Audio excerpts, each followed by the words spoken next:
Shalom sahabatku, sebelum kita merenungkan kebenaran firman Tuhan di pagi hari ini, mari kita sama-sama berdoa.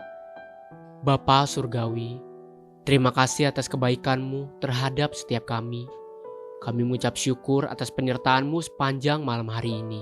Bapa, jamah hati setiap kami, agar kami mau terus dituntun melalui kebenaran firman-Mu. Berikan kami hati seorang murid, agar kami boleh mendengar dan boleh mempraktekkan firman-Mu di dalam kehidupan kami. Terima kasih Bapa yang baik. Haleluya. Amin. Pagi hari ini, kita akan merenungkan kebenaran firman-Nya dengan tema, Ketika Harapan Terakhir Itu Mati. Mari kita buka Alkitab di dalam kitab Kejadian 40 ayat yang ke-23. Tetapi Yusuf tidaklah diingat oleh kepala juru minuman itu, melainkan dilupakannya. Dan Kejadian 41 ayat yang pertama. Setelah lewat 2 tahun lamanya, bermimpilah Firaun bahwa ia berdiri di tepi sungai Nil. Ada waktu di hidup ini di mana seakan-akan satu-satunya harapan kita telah hilang. Tidak ada lagi kesempatan dan hari esok bagi kita. Yusuf dijebloskan ke dalam penjara dengan tidak memandang keadilan, apalagi belas kasihan.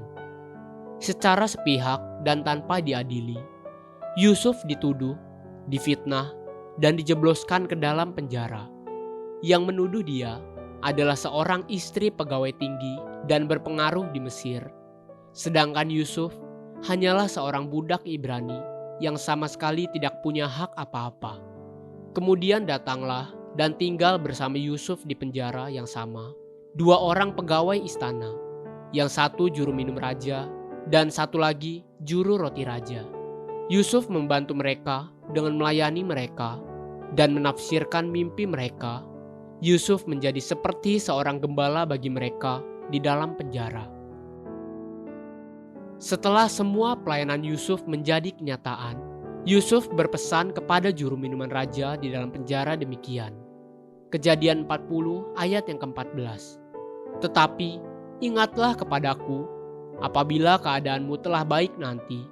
Tunjukkanlah terima kasihmu kepadaku dengan menceritakan hal ilwahku kepada Firaun, dan tolonglah keluarkan aku dari rumah ini. Terhadap pertolongan juru minum raja itulah satu-satunya harapan Yusuf, sebab dia difitnah oleh istri pegawai tinggi istana. Jika bukan orang istana yang juga dekat dan dipercaya oleh Firaun, mana mungkin akan ada kesempatan untuk masalah Yusuf didengarkan oleh Firaun. Namun harapan terakhir itu hilang. Kejadian 40 ayat yang ke-23 berkata, tetapi Yusuf tidaklah diingat oleh kepala juru minuman itu, melainkan dilupakannya. Pernahkah saudara mengalami atau berada di posisi seperti Yusuf?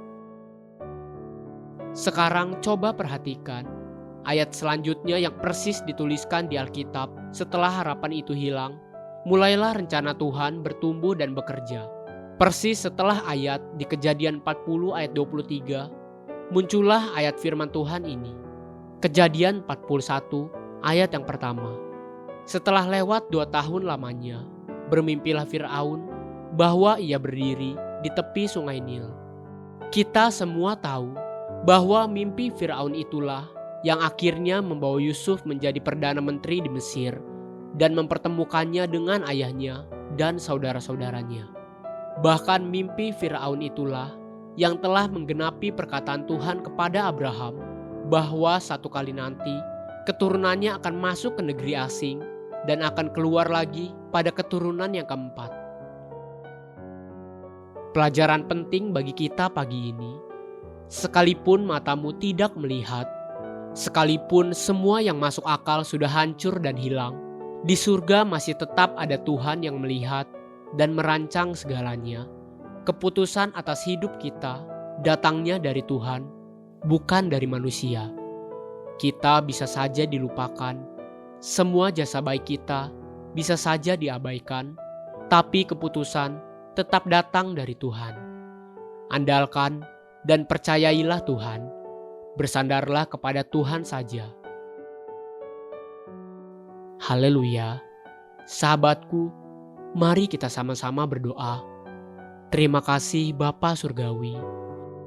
Aku mau terus dan selalu bersandar dan berharap kepada Tuhan saja. Amin. Jesus loves you, and so do I.